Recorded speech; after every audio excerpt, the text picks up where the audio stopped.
প্রেত আত্মা এখানে সত্যি ঘটনা শোনানো।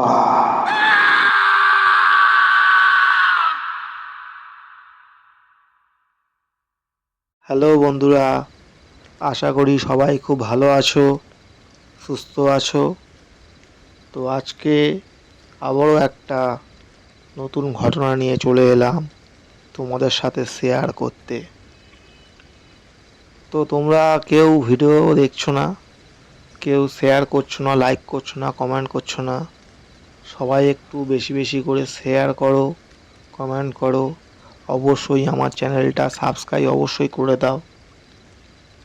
আমি চাই এই প্রেতাত্মা চ্যানেলটি সবার মাঝে ছড়িয়ে পড়ুক। তো সবাই তো আস্তে আস্তে ছোটো থেকেই বড় হয়।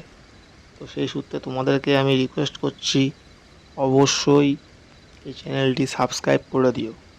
তো বেশি কথা বাড়াবো না, আজকে আমি তোমাদেরকে একটা সত্য ঘটনা বলবো, যে ঘটনাটা আমার এক ফ্রেন্ডের সাথে হয়েছিল। তো সরাসরি আমি ঘটনায় চলে যাচ্ছি। ঘটনাটি ঘটেছিল আজ থেকে প্রায় 16 বছর আগে, বর্ষার সময়। তো ঘটনাটা ঘটেছিল আমাদের বারুইপুরেরই ঘটনা। তো ঘটনাটা বলার আগে তোমাদের কিছু কথা বলতে চাইছি। তো এই বর্ষার সময় বুঝতেই পারছো চারিদিকে জল ফল হয়ে রয়েছে। সবাই খুব একটু সাবধানে থেকো অবশ্যই, ঠিক আছে? ঘরে ঘরে শরীর খারাপ হচ্ছে। তো তোমরা অবশ্যই সবাই খুব ভালো মতো সাবধানে থেকো। আর আমাকে ঘটনা পাঠাতে হলে জানো তো সেটা কী করতে হবে। আমার হোয়াটসঅ্যাপ নাম্বার দেওয়াই রয়েছে, সেই নাম্বারে তোমরা ঘটনা পাঠাতে পারো। তো ঘটনায় চলে যাচ্ছি। তো ঘটনাটা ঘটেছিল আমার এক ফ্রেন্ডের সাথে, বারুইপুরেরই ঘটনা, এই বর্ষাকালের সময় আর কি। তো তারা একটু ভেতরের দিকে থাকতো। বারুইপুরটা তো অনেক বড়, বারুইপুরের ভেতরেও কিছু কিছু গ্রাম্য সাইড রয়েছে। তো সেখানকার ঘটনা। তো ঘটনাটা ঘটেছিল বর্ষার সময়। পুকুর, ড্রেন সব কিছু জলে জলময় হয়ে যায়, তোমরা নিশ্চয়ই সবাই ভালো মতো জানো। তো সেই সময় কী হয়, গ্রামের সাইডে যেগুলো খাল বিল যেগুলো থাকে, সেইগুলো জল পাস করার জন্য ড্রেন কাটে কোদাল দিয়ে। ড্রেন কেটে ওখান থেকে জল পাস হয়। আর প্রত্যেকটা মোড়ে মোড়ে সব ছেলেরা, সব বাড়ির লোকেরা সব মাছ ধরে। পুকুর যখন জলে উপুর চুপুর হয়ে যায়, জাল দিয়েও সেই পুকুরের মাছ ধরে রাখা যায় না। তো সেই রকমই ঘটনাটা। তো আমার এক ফ্রেন্ড ছিল, তারা ওই গ্রামের সাইডে থাকতো। তো ওখানে একটা বিরাট বড় পুকুর ছিল। পুকুরটা খুবই বড়। আর বর্ষার সময় জল পুরো উপুর চুপুর হয়ে যেত। আর পুকুরের যে মালিক ছিল, সে পুকুরের চারিপাশে ওই মশারি জাল দিয়ে ঘিরে রাখত, যাতে করে কোনো মাছ বেরোতে না পারে।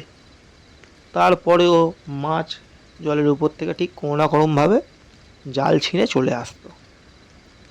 তো এরকম সবাই মাছ ধরাধরি করতো। তো আমার যে ফ্রেন্ড ছিল, ফ্রেন্ডের নাম হচ্ছে শুভ। এবার ওই শুভর যে বাবা মাছ ধরতে খুব পছন্দ করত। তো একদিন কি হয়েছিল, এরকম সকালবেলা করে মাছের জাল দিয়ে আসতো ড্রেনেতে, আর সন্ধ্যেবেলা করে নিয়ে আসতো। এবার ওর বাবাই নিজের হাতে ড্রেনটা কেটেছিল। তো ওই ড্রেনের ওই মুখেতে ভালো করে মশারির জাল কেটে ভালো করে লাগিয়েছিল, যাতে করে জলের স্রোতে মাছগুলো আটকায়। তো সেই জাল সকালবেলা গিয়ে আটকে রাখতো, আর সন্ধ্যাবেলা গিয়ে তুলতো। অনেক মাছ পড়তো মোটামুটি। তো সেরকমই একদিন খুব জোরে বৃষ্টি হচ্ছে সন্ধ্যাবেলায়, পুরো অন্ধকার রাস্তা, আর জায়গাটা ছিল একটা মাঠের কোণে।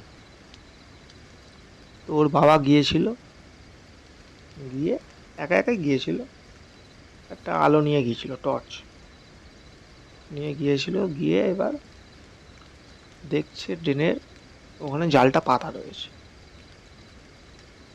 তো এবার কি করলো, জালটা থেকে দেখলো তুলে, জালে কিছু মাছ পড়েছে, 4-5টা মতো মাছ পড়েছে। তো ভাবছে সকাল থেকে জাল পেতে রেখেছে এই কটা মাছ। তখন ভাবলো যে হয়তো জালটা রেখেছিলাম, কেউ হয়তো মাছ চুরি করে নিয়ে গেছে। তাই বেশি গুরুত্ব দেয়নি, কিছু ভাবেও নি। ওই 4-5টা মাছ, যে কটা মাছ আটকে ছিল জালেতে, সেই কটা মাছ জাল থেকে ছাড়িয়ে শুকনো ড্যাঙার মধ্যে ফেলে রেখেছে। পাশে জায়গা ছিল, ফেলে রেখেছে। আবার ফের সেই জালটা পুনরায় জলের তলায় বসিয়ে দিয়েছে, ফের কালকে সকালবেলা তুলবে বলে। তো যেখানে মাছগুলো ফেলেছিল সেইখানেতে এবার মাছগুলো খুঁজতে গিয়ে দেখছে মাছগুলো একটাও নেই। তোর বাবা তো অবাক হয়ে গেছে, ভাবছে মাছগুলো তো একটা শুকনো জায়গায় ফেললাম, পরিষ্কার জায়গায়, তাহলে মাছগুলো কোথায় গেল। আর ওখান থেকে তোমরা সবাই নিশ্চয়ই বন্ধুরা ভাবতেই পারো যে ওখানে মাছগুলো ফেলেছে মানে মাছগুলো হয়তো আবার জলে চলে গেছে। কিন্তু এরা পরিষ্কার জায়গাতেই মাছগুলো ফেলেছে, যার যে জায়গায় ফেলেছে সেটা জল থেকে অনেকটাই দূরে, সেখান থেকে জলে যাওয়ার কোনো প্রশ্নই নেই। তো মাছগুলো কোথায় গেল। সেই সময় কি করেছে, ওর বাবা বাড়িতে গেছে। বাড়িতে গিয়ে ওর দুটো ছেলে ছিল, দুটো ছেলের মধ্যে তার মধ্যে শুভও ছিল। শুভ আর ওর দাদাকে বলেছে, চল তো বাবু, দেখ তো কী অবস্থা হয়েছে, মাছগুলো খুঁজে পাচ্ছি না। তখন এবার ওই মাছগুলো খুঁজতে গেছে, বাপ বেটা মিলে মাছগুলো খুঁজতে এসেছে। এসে দেখছে টর্চ মেরে মাছগুলো কিছুই খুঁজে পায়নি, অনেক করে খুঁজেছে। সেই সময় ওরা শুনতে পেল পাশ থেকে কে যেন কান্না করছে, বিচ্ছিরি একটা কান্নার সুর এলো। সেই দেখে ওর বাবা বলছে, আচ্ছা বাদ দে, যার মাছ সেই খাবে, ছাড় তো, চল আমাদের মাছের দরকার নেই বলে ওখান থেকে চলে গেছে। এটা বুঝতে পেরেছে এটা ভৌতিক কিছু ঘটনা, ঠিক আছে। এবার সকালবেলায়, পরদিন সকালবেলা, রাতটা কেটে গেল। পরদিন সকালবেলায় ওর বাবা ঘুম থেকে উঠেই ভোরবেলা এসেছে, উঠে এসে দেখছে জালটা তুলেছে। জালটা তুলে দেখছে জালেতে কটা মাছ আটকে রয়েছে, 4-5টা মাছ আটকে রয়েছে, কিন্তু 4-5টা মাছই হচ্ছে মরে গেছে। তোর বাবা তো অবাক যে মাছগুলো কী করে মরলো। তোমরা নিশ্চয়ই বুঝতেই পারছো বন্ধুরা যে জলের নিচে জালটা ফেলা ছিল, তো সেখানে মাছগুলো জলেতেই তো নিশ্চয়ই ছিল, তো জলের মধ্যে 4-5টা মাছ তাহলে একসাথে কী করে মরলো। সেই মাছগুলোকে বাড়িতেও নিয়ে গেছিলো। বাড়িতে গিয়ে ওই শুভর যে বাবা বাড়িতে নিয়ে গেছিলো মাছগুলোকে, শুভর বাবা এবার ওর মাকে বললো, জানো এই কটা মাছ পেয়েছি, কিন্তু মাছ কটা সবই মরা। তো ওর মা বললো যে মরে গেল কী করে মাছগুলো। তখন বলছে, জানো তো কালকে এই ব্যাপারগুলো হয়েছে। ওই দিনের পর থেকেই ওর যে দুটো ছেলে ছিল খুব শরীর খারাপ হয়েছিল, খুব খুব শরীর খারাপ হয়েছিল, মানে ডায়রিয়া টাইপের হয়ে গেছিলো আর কি, ঠিক আছে। ওর মা এইসবগুলো শুনে বললো যে এই কথাগুলো তুমি আগে বলো নি, ছেলেগুলো শরীর খারাপ করেছে কালকে রাতের পর থেকে জলে ভিজে। তখন কি করলো, ওর বাবাকে বললো যে দেখো মাছ ফাছ কিছু ধরতে হবে না, এটা ঠিক জিনিস হচ্ছে না, তো তুমি মাছগুলো যেখান থেকে এনেছিলে সেখানে ফের আবার গিয়ে ফেলে দিয়ে এসো। ওর বাবা ফের কী করলো, ওইখানে গিয়ে মাছগুলো ফের ফেলে দিয়ে চলে এলো। তারপর থেকে ওর বাবা আর কোনো দিনের জন্য হলেও আর মাছ ধরতে যায়নি। আর ছেলে দুটোর খুব শরীর খারাপ হয়েছিল, খুবই শরীর খারাপ, এমনকি হসপিটালে ভর্তি হয়েছিল, ঠিক আছে। স্যালাইন ফ্যালাইন দিয়ে ওষুধপালা করে ছেলেটা সুস্থ হয়েছিল। তো এই ছিল ঘটনা। ঘটনাটা বড্ড ছোটো হয়ে গেল, যাই হোক বেশি কথা বাড়াবো না, ঘটনা আমি এখানেই শেষ করলাম। তোমাদের কেমন লাগলো সেটা অবশ্যই কমেন্ট করে জানিয়ে দিও। আর সবাই খুব ভালো থেকো, সুস্থ থেকো।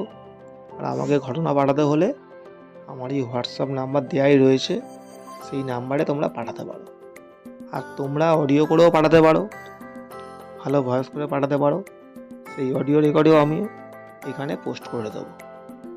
তো টাটা, আজকের মতো গুড নাইট, সবাই খুব ভালো থেকো।